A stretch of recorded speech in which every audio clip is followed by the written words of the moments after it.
Baik, Assalamualaikum warahmatullahi wabarakatuh.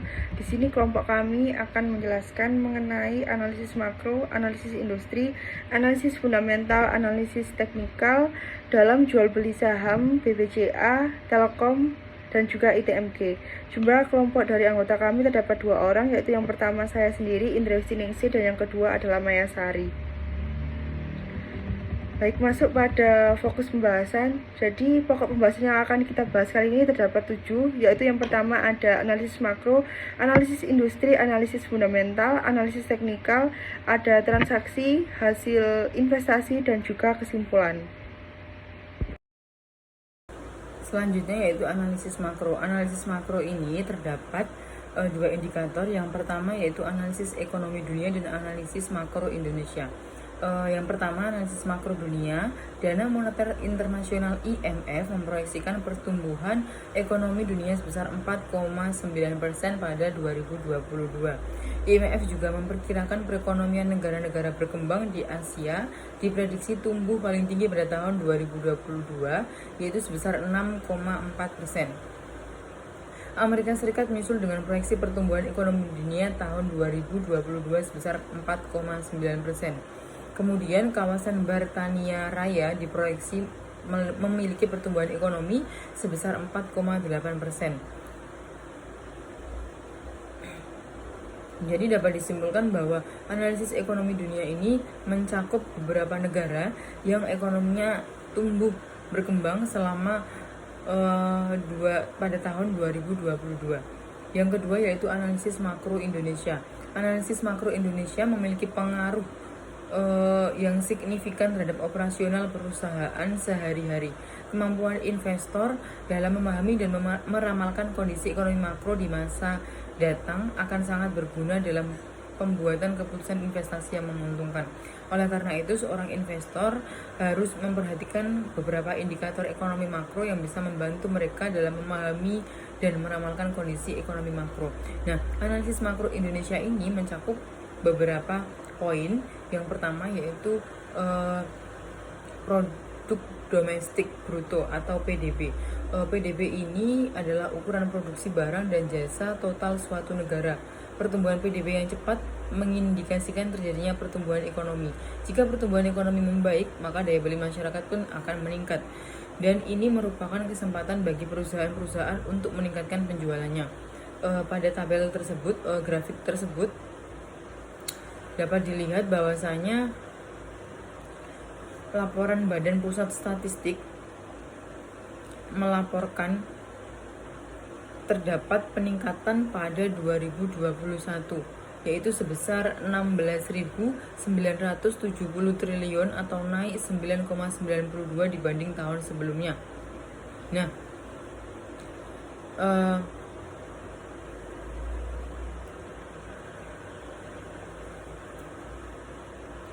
jadi di grafik tersebut juga dijelaskan terdapat juga penurunan yang lebih rendah dari 2019 yaitu sebesar 15.832 triliun.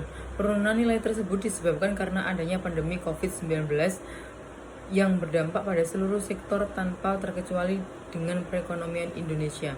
Dapat disimpulkan bahwa nilai total PDB tersebut mengalami kenaikan setiap tahunnya dalam 5 tahun terakhir kecuali pada tahun 2020. Karena tahun 2020 itu Indonesia terdampak COVID-19. Yang kedua yaitu inflasi. Jadi inflasi adalah kecenderungan terjadinya peningkatan harga produk-produk secara keseluruhan. Tingkat inflasi yang tinggi biasanya dikaitkan dengan kondisi ekonomi yang terlalu panas atau overheat.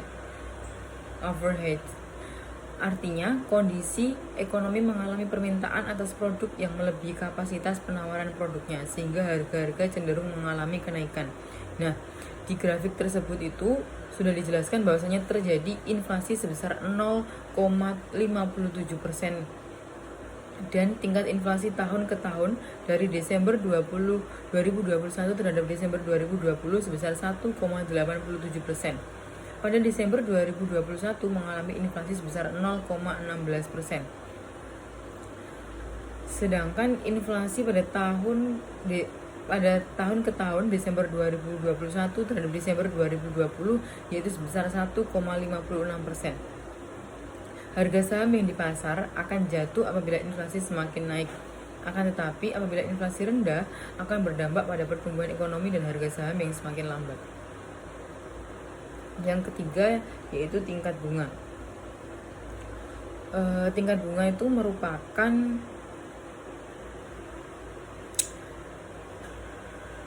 tingkat bunga yang terlalu tinggi akan mempengaruhi nilai sekarang, aliran kas perusahaan, sehingga kesempatan-kesempatan investasi yang ada tidak akan menarik lagi.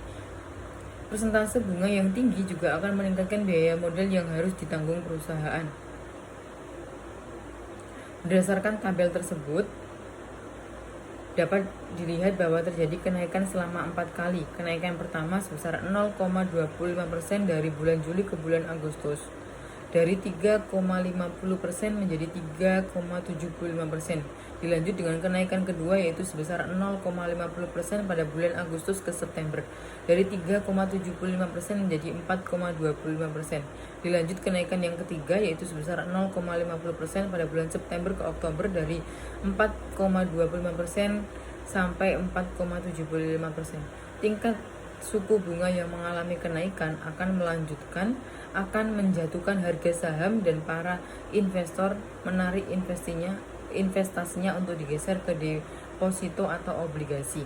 Akan tetapi apabila tingkat suku naik, harga saham juga akan lebih murah dan itu akan menguntungkan bagi investor. Yang keempat yaitu kurs rupiah. Kurs rupiah pada tabel tersebut dapat dilihat bahwasanya mengalami fluktuasi. Nilai tertinggi sebesar 15.742 pada 30 November dan nilai terendah sebesar 15.409.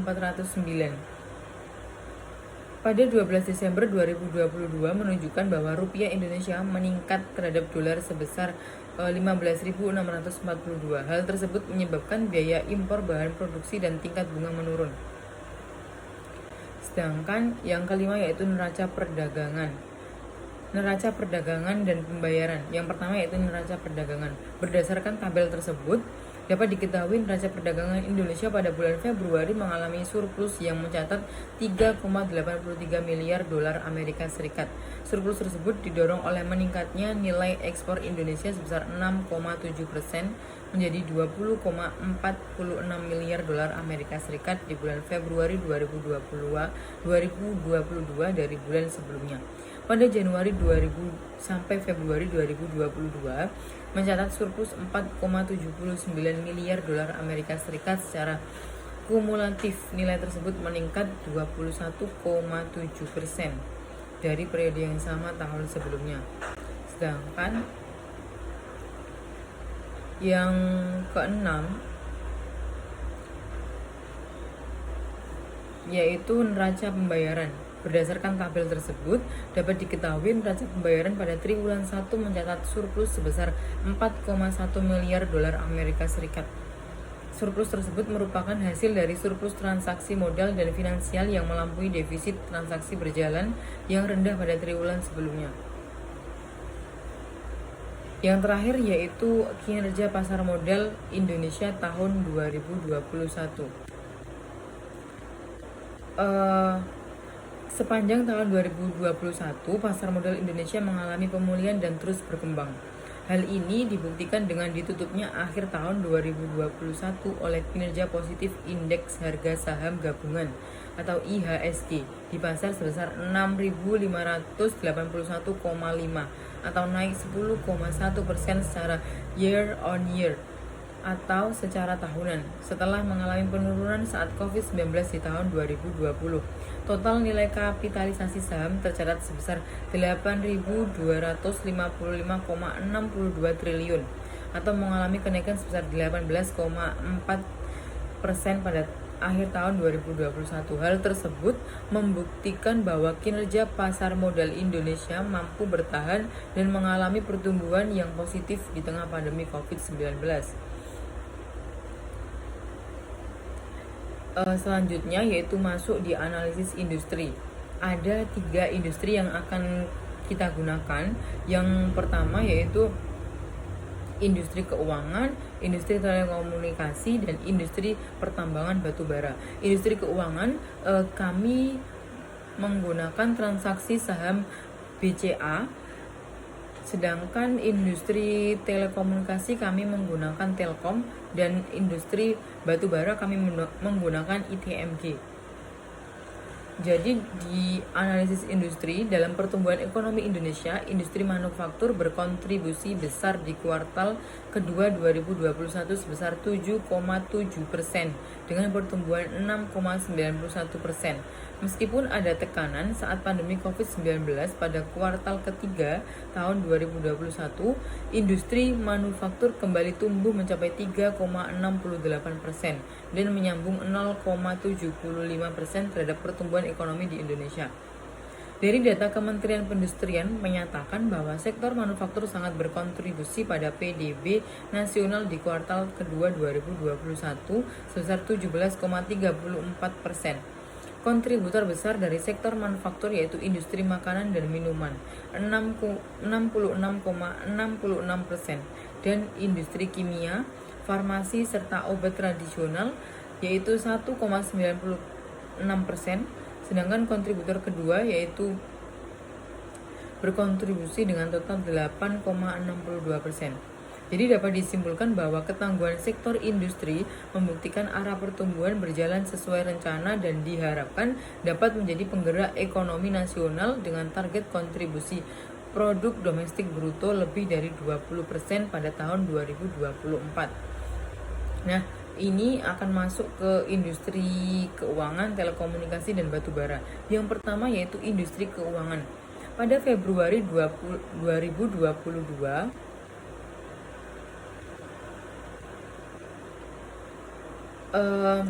industri keuangan mengintimidasi perbankan membukukan tren positif dengan pertumbuhan kredit 6,33% secara year on year atau yaitu sebesar 0,93% secara bulanan.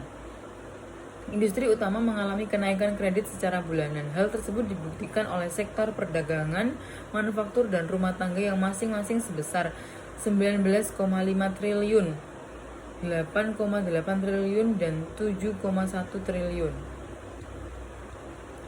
Ulasan tersebut membuktikan dukungan perbankan dalam pemulihan ekonomi nasional semakin membaik.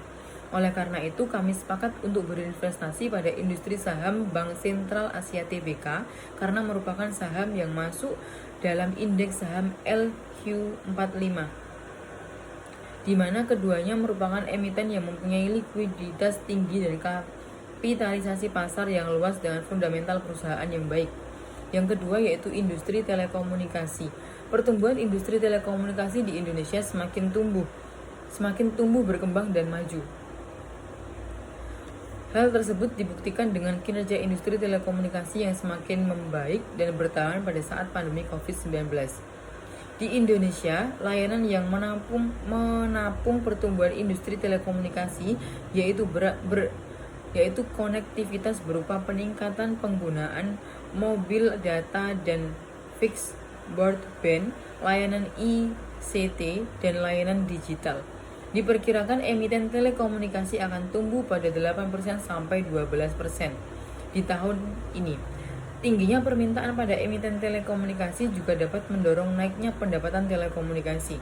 Beberapa saham dalam industri telekomunikasi, salah satunya yaitu Telkom, yang memiliki prospek yang cukup dengan memberikan rekomendasi buy pada saham Telkom dengan target harga 4.600 sampai dengan 4.620 dan stop loss di harga di bawah harga 4.300. Berdasarkan ulasan tersebut, kami sepakat untuk melakukan investasi pada saham emiten PT Telkom Indonesia Persero Tbk. Yang ketiga yaitu analisis industri pertambangan batubara. Kinerja industri pertambangan batubara dan lignit per kuartal pada kuartal 3 2022 mengalami pertumbuhan 9,76%.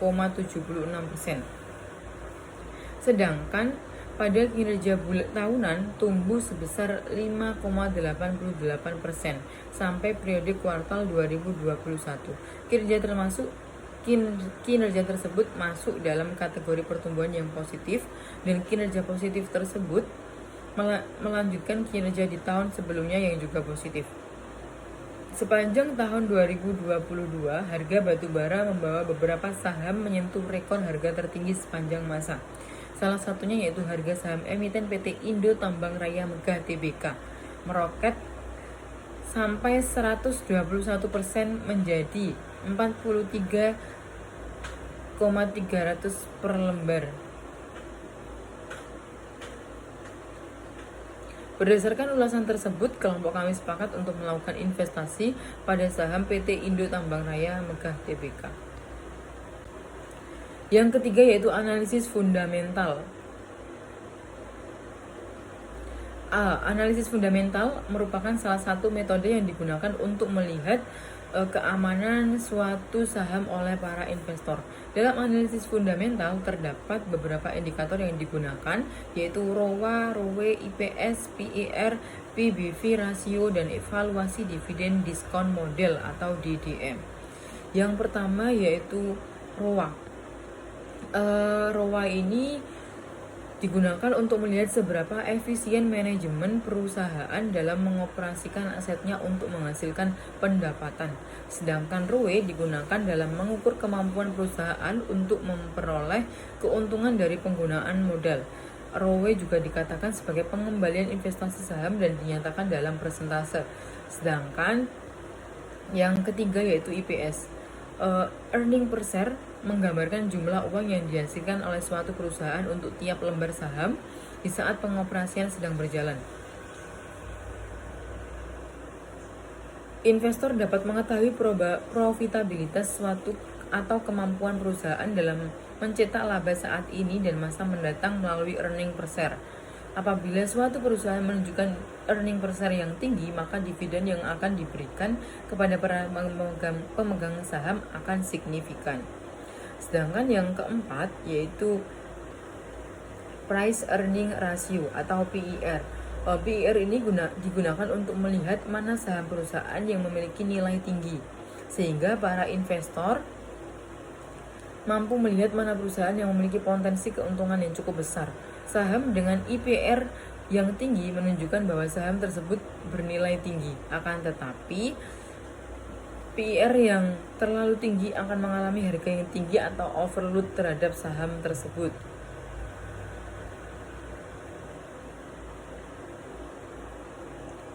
Sedangkan PBV atau price to book value digunakan untuk menilai apakah harga sebuah saham di suatu perusahaan murah atau mahal, membandingkan harga saham real time dengan book value per share atau nilai buku per lembar saham. Price to book value ini digunakan untuk menilai harga saham murah karena PBV kurang dari 1. Maksudnya PBV ini dianggap lebih murah apabila kurang dari 1. Begitu juga sebaliknya, apabila nilai lebih dari 1, maka dapat dikatakan bahwa saham pada emiten tersebut cenderung mahal.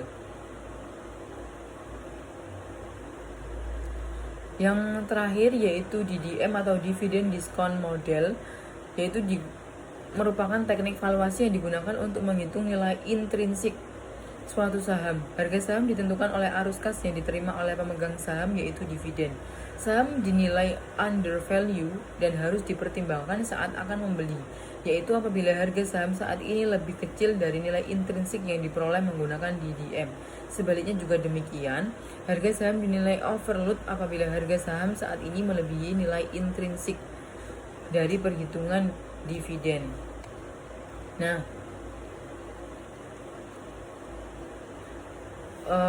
selanjutnya yaitu akan masuk di perhitungan valuasi dengan menggunakan ROA, ROE, IPS, PER, dan perhitungan dividen. Yang pertama yaitu industri keuangan, Bank Sentral Asia Tbk BBCA menggunakan valuasi ROA, ROE, IPS, PER, rasio finansial. Nah, dari tabel tersebut dapat diketahui bahwa PIR rasio industri keuangan sebesar 12,38, sedangkan PIR rasio Bank Sentral Asia Tbk sebesar 27,38%. Nah, selanjutnya ini yaitu valuasi dengan menggunakan dividen diskon model. Hasil dari dividen tersebut menunjukkan bahwa nilai intrinsik BCA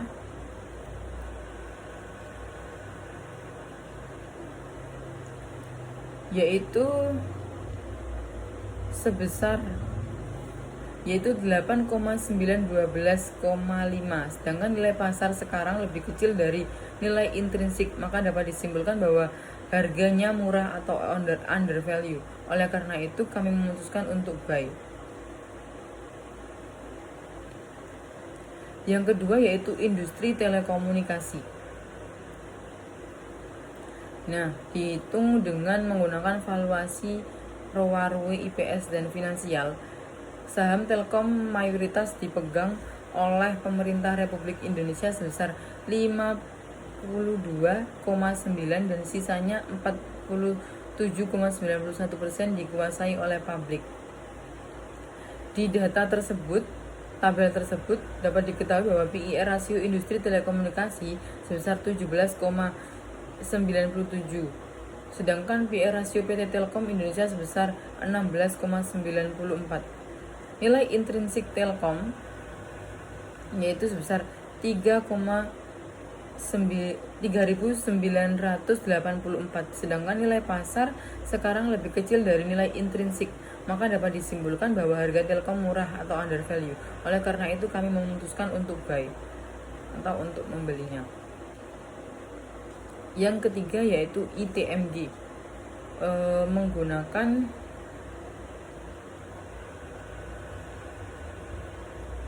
perhitungan ROA, IPS, PIR, rasio finansial. Nah, sebelumnya Indo Tambang Raya ini ruang lingkup kegiatannya yaitu berusaha dalam bidang pertambangan, pembangunan, pengangkutan, pembengkelan, perdagangan, dan industri jasa. Nah, dari tabel tersebut dapat diketahui bahwasannya PIR rasio industri tambang batubara sebesar 5,72, sedangkan PIR rasio Indo Tambang Raya Megah yaitu sebesar 2,45. Sedangkan di perhitungan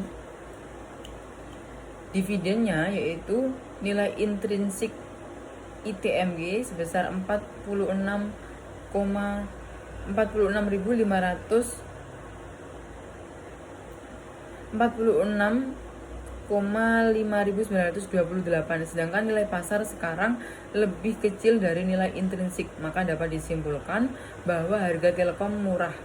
Oleh karena itu kami memutuskan untuk membeli atau untuk buy. Selanjutnya di analisis teknikal akan dilanjutkan oleh rekan saya yaitu Indra Yustin. Baik, selanjutnya yaitu analisis teknikal. Jadi analisis teknikal saham merupakan teknik analisis yang digunakan untuk mengamati pola-pola seperti data pasar, harga saham, dan juga volume transaksi saham berdasarkan historis. Teknik analisis ini digunakan untuk harga berdasarkan data harga di masa lalu. Dengan data tersebut akan membentuk adanya suatu tren atau pola harga yang terjadi. Dalam penerapan analisis teknikal ini, prediksi untuk pembelian dan menjual harga saham dilakukan dengan melihat grafik historis pergerakan harga saham.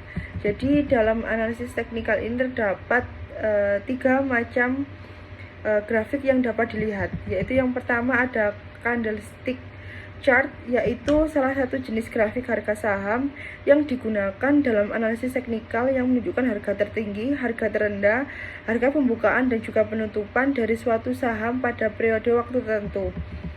Candlestick ini secara umum berbentuk grafik batang dengan berbentuk lilin. Candlestick memiliki bagian lebar yang disebut dengan batang tubuh. Mungkin lebih jelasnya dapat dilihat pada gambar di samping, yaitu berdasarkan gambar tersebut, apabila kandelstik berwarna hijau, berarti harga mengalami kenaikan dan ditutup menguat atau memiliki minat beli cukup besar. Namun jika kandelstik berwarna merah, artinya harga mengalami penurunan dan ditutup melemah atau tekanan jualnya besar. Kemudian pada support dan resisten, jadi support dan resisten ini merupakan dua aspek analisis yang berbeda. Dua aspek analisis teknikal ini merujuk pada tingkat harga aset yang cenderung berperan sebagai penghalang atau pencegah harga aset bergerak lebih tinggi atau lebih rendah. Jadi support ini adalah level harga yang menahan atau mencegah harga untuk turun lebih jauh saat terjadi tren penurunan harga suatu aset. Dan resisten adalah level harga yang menahan harga aset untuk naik lebih tinggi lagi. Kemudian pada indikator teknikal terdapat 3 indikator, yaitu yang pertama ada moving average. Jadi moving average ini adalah indikator yang menghitung pergerakan harga rata-rata dari suatu saham dalam suatu rentan waktu, misalnya dalam waktu 50 hari atau sering disebut dengan moving average 50. MA ini digunakan untuk mengetahui kondisi tren harga saham saat ini berdasarkan perbandingan antara posisi harga sekarang dan rata-rata harga historis. Kemudian ada stochastic oscillator, yaitu indikator yang menunjukkan lokasi harga penutup terakhir dibanding dengan range harga terendah atau tertinggi selama periode waktu tertentu. Kemudian yang ketiga ada Relative Strength Index atau RSI, yang merupakan indikator yang digunakan untuk menghitung perbandingan antara daya tarik kenaikan dan penurunan harga, misalnya nilainya berkisar 0 sampai 100.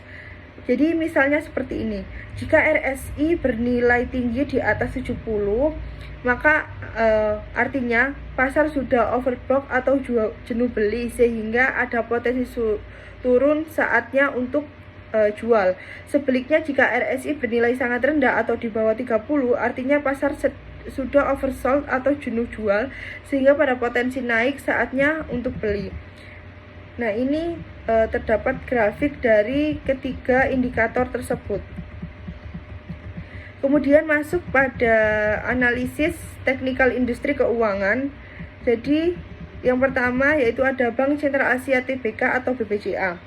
Jika kita melihat harga saham BBCA terlihat secara major trend atau tren primer sedang mengalami uptrend yang cukup kuat pasca terjadi penurunan akibat pandemi COVID-19.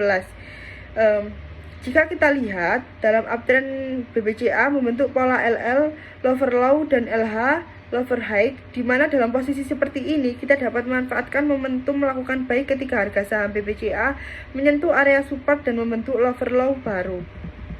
Kemudian untuk moving average-nya, kami menggunakan time frame 30 dan 60, bisa dilihat pada gambar yang sudah kita cantumkan pada akhir slide,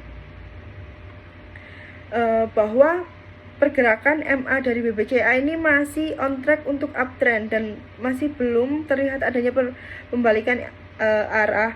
Ini merupakan sinyal positif bagi investor karena pergerakan BBCA memungkinkan masih terjaga dalam major uptrendnya dalam beberapa waktu ke depan. Kemudian untuk stochastiknya pada tanggal 21 November 2022, saat itu terlihat sedang mengalami dead cross pada area overload, sehingga setelah terjadi dead cross terlihat harga saham BBCA mulai bergerak turun dan saat ini masih terjaga di atas garis MA 30 dan 60.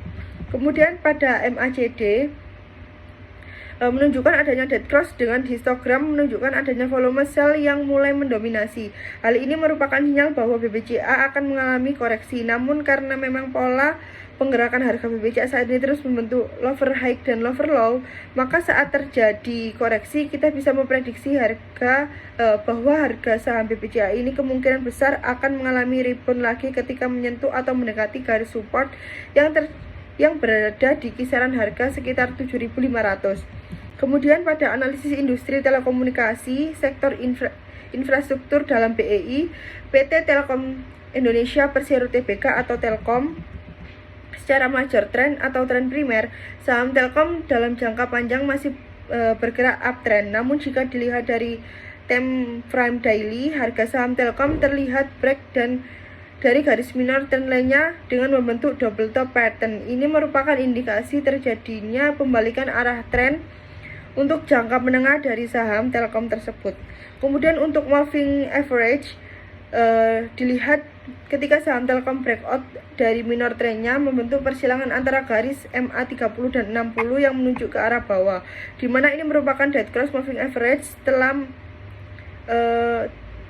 setelah MA mengalami dead cross. Terlihat bahwa harga Telkom mulai bergerak di bawah garis MA, yang mana itu merupakan konfirmasi bahwa downtrend sudah dimulai. Kemudian untuk stochastic pada Telkom telah masuk area overload meskipun garis stochastic belum menunjukkan adanya perpotongan antara garis biru dan garis merah, sehingga dari stochastic belum menunjukkan adanya sinyal buy. Kemudian untuk MACD, dari indikator MACD saat ini sudah menunjukkan adanya golden cross, jadi di mana merupakan sinyal untuk melakukan buy. Terlihat juga dari histogram MACD yang mulai berwarna hijau, yang merupakan pertanda bahwa terdapat akumulasi di area bottom Telkom. Melihat kondisi tren dan indikator yang seperti ini, kita bisa mempertimbangkan untuk melakukan buy ketika stokastis dari Telkom sudah mulai menunjukkan terjadinya golden cross agar lebih memperkuat sinyal buy dari pasar. Kemudian pada analisis teknikal pertambangan batubara atau ITMG, pergerakan harga saham ITMG secara major trend atau tren primer menunjukkan pergerakan uptrend. Namun pergerakan harga saham ITMG saat ini terlihat membentuk pola head and shoulders. Kemudian untuk moving average, potensi penurunan ITMG ini dikonfirmasi dengan terjadinya dead cross MA 30 dan 60 yang menyebabkan harga saham ITMG mulai bergerak di bawah garis MA. Ini merupakan indikator strong downtrend. Kemudian untuk stochastic, ketika terjadi dead cross MA, bisa dilihat juga bahwa indikator stochastic saat itu juga mengalami dead cross. Lalu setelah itu indikator ini menunjukkan adanya pelemahan dan pembalikan tren. Kemudian untuk MACD, pelemahan momentum ITMG didukung dengan indikator MACD yang saat ini sedang mengalami dead cross dengan histogram berwarna merah yang menunjukkan adanya distribusi.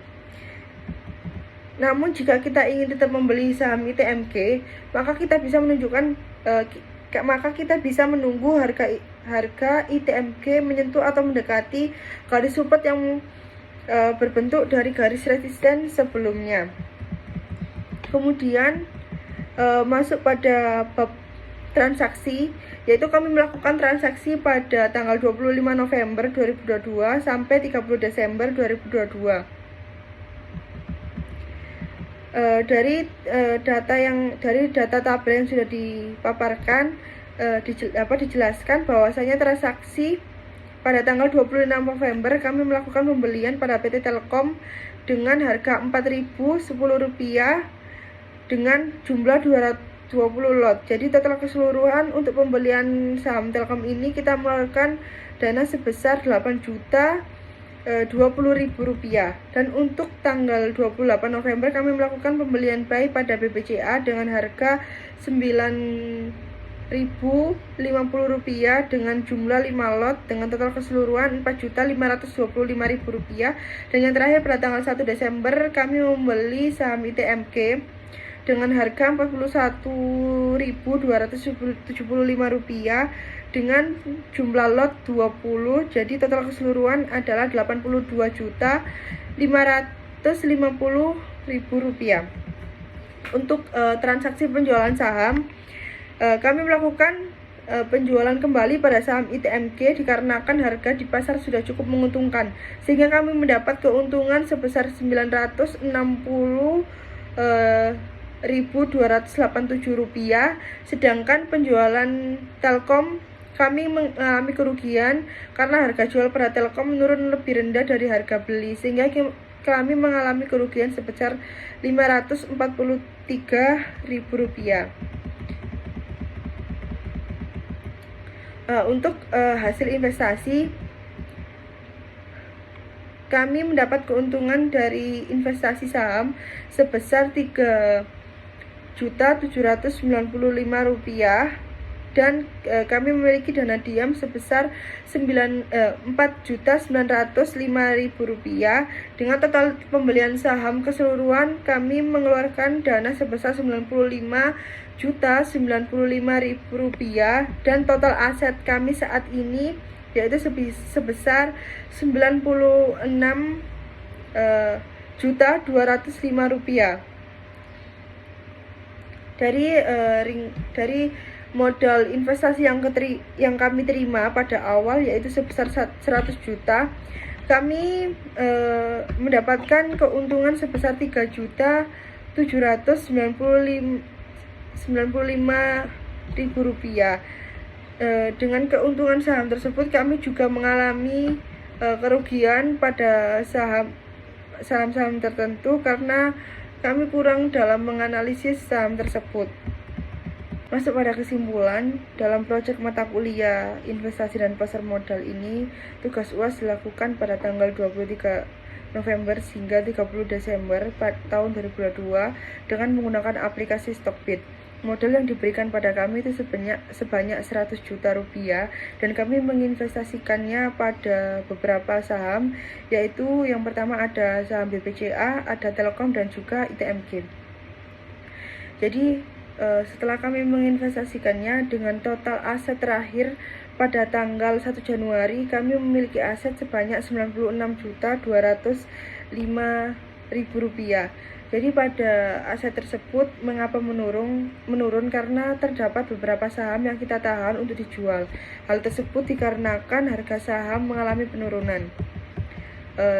Dan juga dalam valuasi proyek mata kuliah investasi dan pasar modal ini, kami tidak menggunakan semua metode valuasi, namun kami berharap pada penggunaan ROA, ROE, EPS per PVV dan juga DDM ini kami dapat membantu kami dalam memberikan keputusan untuk membeli beberapa saham. Sebelum melakukan investasi, kami juga mempelajari mengenai analisis makro, analisis industri, analisis fundamental, dan juga analisis teknikal. Hal ini bertujuan agar kami dapat melihat kondisi perusahaan, apakah sahamnya untuk layak dijual atau juga layak dibeli atau tidak. Dengan begitu, dengan beberapa analisis tersebut dapat membantu dan memudahkan kelompok kami dalam mengambil keputusan apa saja yang akan dibeli. Sekian presentasi dari kelompok kami. Apabila ada salah kata, kami mohon maaf yang sebesar-besarnya. Wassalamualaikum warahmatullahi wabarakatuh.